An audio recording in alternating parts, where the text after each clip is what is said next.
What's up, you guys? I'm still tired as hell.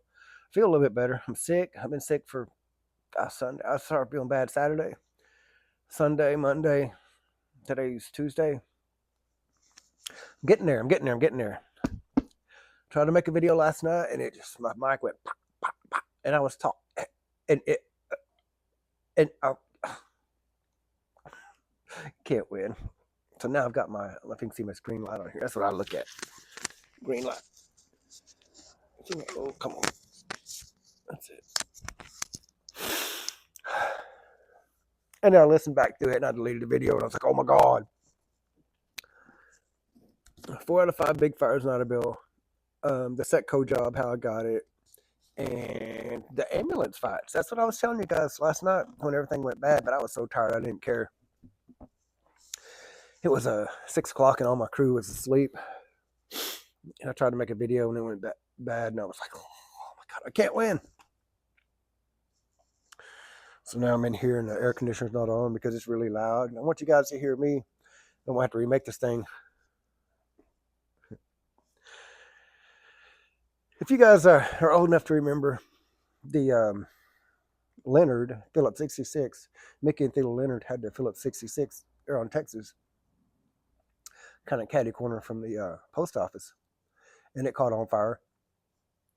And I was a kid. I wasn't on the fire department yet. And they said that 55-gallon drums of fuel was just going boom and flying up in the air and landing. And that firemen, they would spray and they would look up when they heard a boom to see where it was landing at. And a couple of them had to run and get away from it.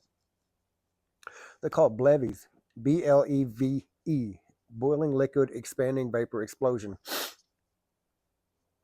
When liquid boils, it puts off vapors. Can't go anywhere. It goes boom and it releases a bunch of fuel that goes boom again.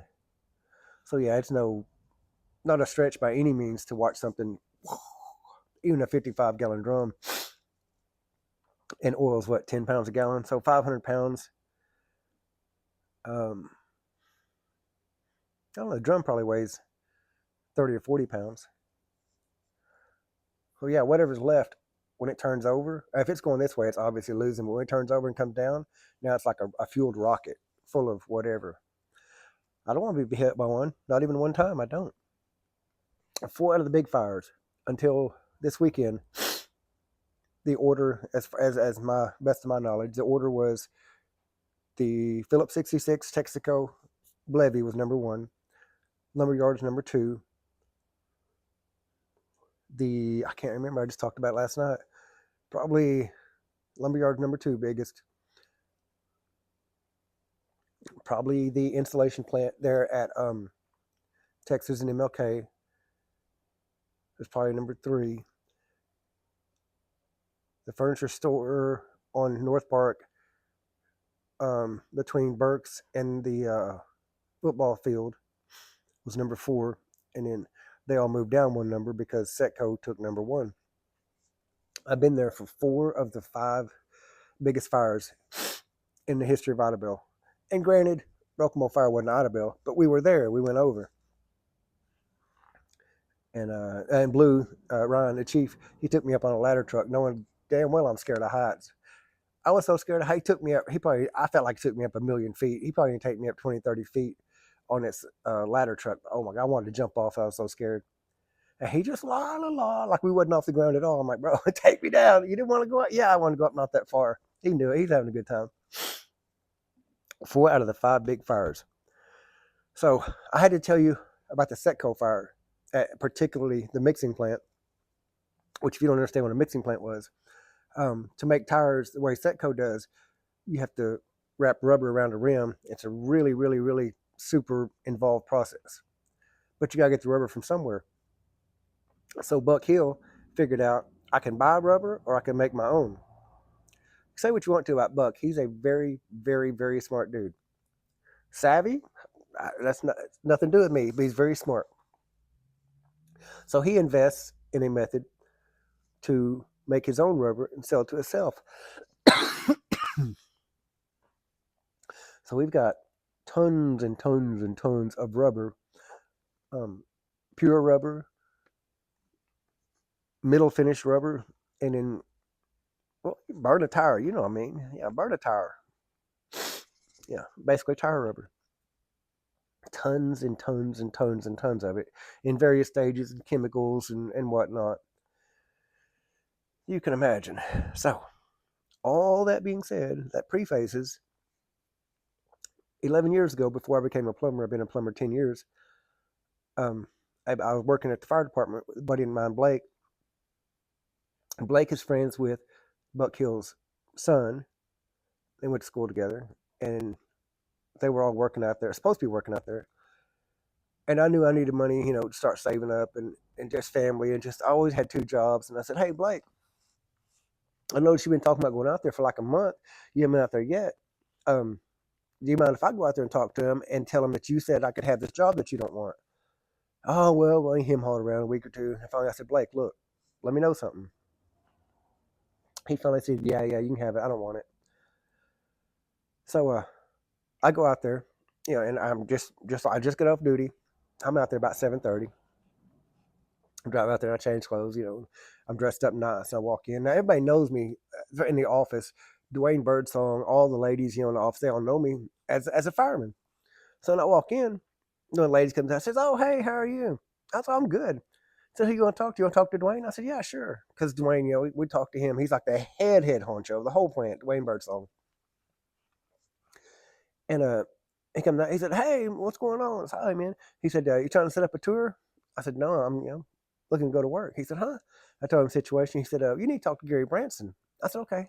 I don't know Gary Branson. So he gets on the radio, calls Gary. Gary comes up. He says, hey, fire department. I said, no. And I told him the story. He says, you come here at the office to go to work? I said, yes, sir. He's like, why is a fireman trying to go to work? This doesn't make sense. He doesn't, in his mind, he said, well, it don't really work that way. You got to go to the employment office to get an application. I said, I know. But even if I do it that way, I want you, when a application comes across your desk, I want you to know that it's me, and kind of, he said, what are you trying to go work for Setco? I said, well, whatever. I mean, I understand that you guys are going to work around Blake's schedule. He's a fireman. I'm a fireman. We're in the same shift. I was hoping to work around my schedule. He said, well, he said, we're just really looking for a grunt, a gopher. I said, man, you give me a chance, I'll be the best damn grunt, best gopher you ever had. He said, anything about welding? No, not particularly. You know anything about electric? Yep. Sewer pumps and switches and float. He said, well, PLCs and relays. And I was like, well, he said, I really don't got a place for you, I said, well, I understand, I'm doing it all wrong. And he said, it's really dirty work. I said, I got dirty clothes in the car. He said, you brought dirty clothes with you? I said, I brought work clothes with me. Yeah, they're out in the car. He kind of looks at me. He goes, we'll go get them. The man, it's just right out front. I have to get them and come back. I said, where do I change at? And he, we're going to drug test you. I said, man, I'll pee right here in front of you. You might find Dr. Pepper and cigarettes. You won't find an aspirin. You're not, if your tests go back as far as 1992, this was 2014. I said, your test goes back 1992. You got something, but you ain't going to find jack shit other than that. Caffeine, nicotine, that's what I run on. He just kind of, he ain't running me off. I'm not giving up. He's just all like, this guy. They come back in, hand me a cup, bathroom's right there. I don't even shut the door. I turn my back. I got to go anyway. I hand it to him. He's just like, this guy, What the hell's wrong with this kid? Kid, whatever. I'm a grown-ass man. So I go and pee. He looks at it. He checks the temperature. He looks at me.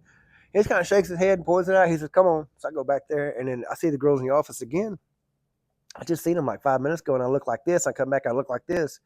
They're like, what are you doing? And Gary says, give him some paperwork. They're like, for what?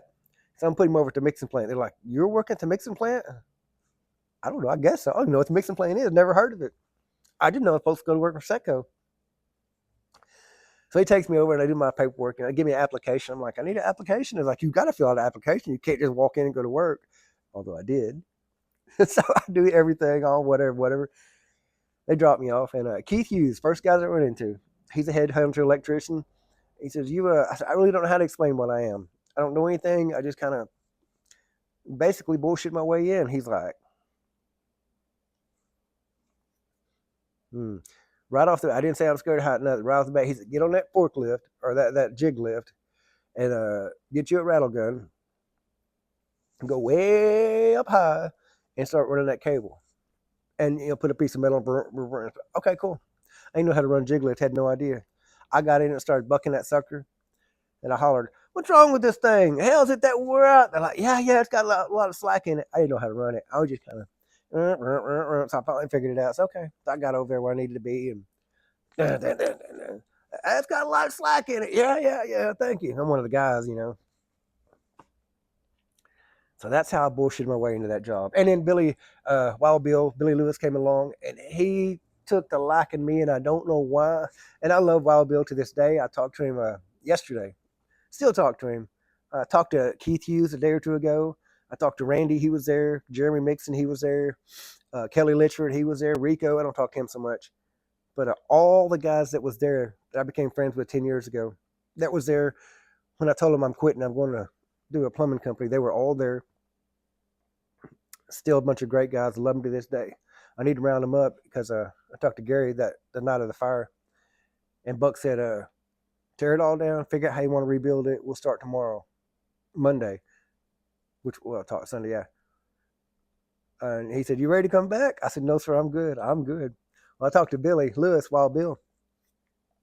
He said, I can't. He said, that was 10 years ago, 11 years ago. He said, I can't warranty nothing forever, but I have tools will travel. I said, Bill, if you go back, I'll go back with you. I mean, it'd be a hell of a pay cut, but my God, it was so much fun. I think I'd do it again. If the exact same crew was there, I'd give them another year and a half. 100%. 100%. Man, it's such a good time. I hate to see that burn down, but it sure made for a lot of good memories. 4 out of 5 big fires, Setco job, ambulance. All right. It's so hot in here. Ambulance fight. We got a call right around fair time. MVC, motor vehicle crash, 9th in Texas.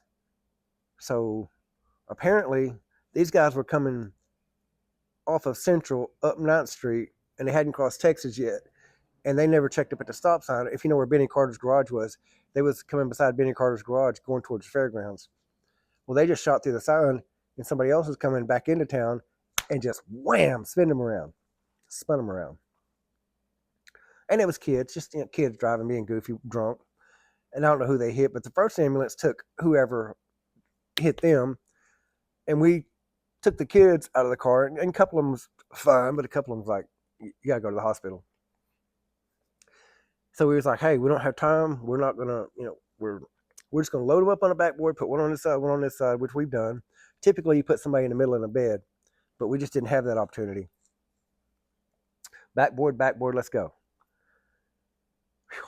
So we get him loaded up, and this kid, he's fighting and hollering and drunk and messed up, and he's probably got his head's cut. He can't really see. He's got blood in his eyes, and it's just, he's not having a good night. But he's so disrespectful, like so disrespectful. And he just kept on. Negative. And I was like, bro, cut it out. I'm not calling you a cracker. There's no sense in, let's not do it this way. You're hurt, and I'm trying to, and he just kept on. Then the medic was doing something, and he kept hollering for his cousin, friend, brother, whoever it was. And they was like right there. If he would have reached his arm out, they could have touched each other. And the other guy's like, hey, bro, calm down. It ain't that serious. They're trying to help. Calm down. The other dude was helping the situation. This dude was just like, rah, and he started trying to hit my medic. And I grabbed his arm, and I pushed him back down. And I said, hey, and I'm a firefighter, not a cop. I ain't nowhere close to being a cop. And I kind of pinned him down. I was like, hey, we're not doing this. You're not hitting my medic. You're not touching my medic. I said, you can holler all you want to, but you're not touching my medic. Well, he did. Wow. And so he's like trying to fight, trying to punch me. He's slow and drunk, but he's just like, he's really trying. So I catch his left arm. I catch his left arm coming up, and I push it over into my left arm, and I pin it down this way, and then I grab his right arm. So I've kind of got him this way, and I've got him pinned, and I'm holding it, and I grab him this way to try to squeeze it all in. Well, he keeps trying to pull his left arm out, so I get another bite. Well, he pulls his right arm out, and he tries to punch again. So I've got him pretty pinned down. So I reach over to the cop that's back there with us. It was like a medic, maybe a firefighter, medic driver. I don't know who was driving. Medic driving, medic in the back, cop in the back, and me trying to hold this kid down. And the cop had turned his back to me. We're doing something. I patted him. I was like, hey, bro, I'm coming behind you. Grab me cuffs. He said, okay, okay. So I unclicked his cuffs and I grabbed him. He just happened to have these hinge handcuffs. I love hinge handcuffs. And so I got this thing, I went around his left arm. He realized he'd been cuffed, and now I've got his cuffs this way, like cuff here, but I've got it around his left arm. And he's holding and fighting, so I go to push his arm down. We tries to get out of it. So I grab underneath and I twist back, so now I twist his arm this way. And I've got the cuffs, so I get another bite. So now I've got his left arm completely done. Back this way. And he started trying to hit again. That's all I wanted was his right arm.